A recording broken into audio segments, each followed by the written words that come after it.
இந்தியாவினுடைய மேனாள் பிரதமர் ராஜீவ்காந்தி அவர்களுடைய நினைவு நாள் இன்னைக்கு 35 ஆண்டுகள் ஆயிடுச்சு. 1991 மே 21 அன்னைக்கு தமிழ்நாட்டுக்கு பிரச்சாரத்துக்காக வந்த அவர் வன்முறையால் சுட்டு கொல்லப்படுறாரு.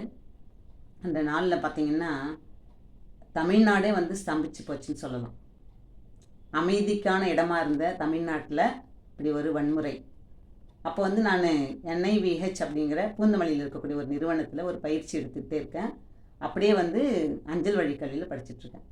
அப்போ சென்னை பல்கலைக்கழகம் போகிறதுக்காக முன்ன நாளே நான் பர்மிஷன் வாங்கி வச்சுட்டு இருந்தேன். ஆனால் அன்றைக்கி காலையிலே செய்தி வந்துடுச்சு, யாரும் வெளியில் போகக்கூடாது அப்படி சொல்லிட்டு இந்த மாதிரி செய்தி சொன்னால் என்னால் நம்பவே முடியல. எப்படி நம்முடைய நாட்டில் இந்த நிகழ்வு நடக்குமா அப்படி சொல்லிட்டு.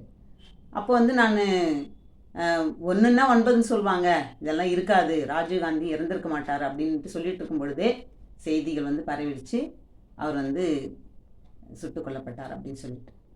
பாருங்கள், வன்முறை எதுக்குமே தீர்வு இல்லை. அதனால தான் நம்ம இன்றைய நாளை தேசிய பயங்கரவாத எதிர்ப்பு தினமாக நம்ம அனுசரிக்கிறோம். அதோட இன்றைக்கி உலக தேயிலை தினம். தேயிலை அப்படின்னு சொன்னாலே தேயிலை தண்ணியில் போட்டு கொதிக்க வச்சாலே நிறம், சுவை, மனம் எல்லாமே கிடைக்கும். அதை அருந்தினா ஒரு சுறுசுறுப்பு வருது, உற்சாகம் வருது, சிந்தனை ஆற்றல் பெருகுதுன்னெல்லாம் சொல்கிறாங்க.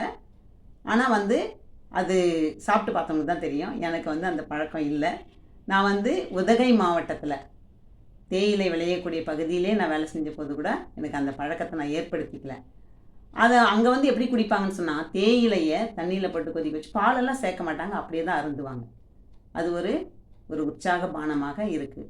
அப்படின்னாலும் தேயிலை நம்முடைய பொருளாதாரத்தை வளர்க்கக்கூடிய ஒரு காரணி. அதனால் அளவோடு நாம் குடிக்கணும். இன்றைக்கி நீங்கள் தேநீர் குடிச்சிட்டிங்களா? அளவுக்கு மிஞ்சினால் அமிர்தம் நஞ்சு இல்லையா? அதனால் அளவோடு பருகுங்க. அடுத்தது இன்றைக்கி இன்னொரு சிறப்பு இருக்குது. உரையாடல் மற்றும் கலாச்சார பாரம்பரிய வளர்ச்சி தினம் அப்படி சொல்கிறாங்க. பன்முக வளர்ச்சி அப்படின்னா என்னன்னா, உரையாடல், நாம் மற்றவங்களோட உரையாடும் பொழுது தான் நிகழ்வுகள் பகிர்ந்துக்க முடியும். நம்ம தமிழ் மொழியில் இருக்கக்கூடிய சிறப்புகள், இலக்கியங்கள் இருக்கக்கூடிய சிறப்புகளை நம்ம பகிர்ந்துக்கிட்டாலே நம்முடைய பாரம்பரிய வளர்ச்சி தெரியும்.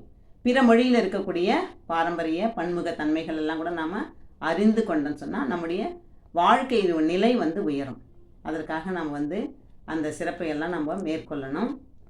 நம்ம படிக்கிறதே பார்த்திங்கன்னா இப்போல்லாம் பிள்ளைங்க மதிப்பெண்ணுக்காக படிக்கிறாங்க. அப்படி இல்லாமல் நம்ம நம்முடைய வளர்ச்சி, வாழ்க்கையினுடைய வளர்ச்சி இருக்கணும். அதற்காக இந்த நாளை நம்ம சிறப்பாக நம்ம எடுத்து கொண்டாடுவோம். அனைவருக்கும் வணக்கம்.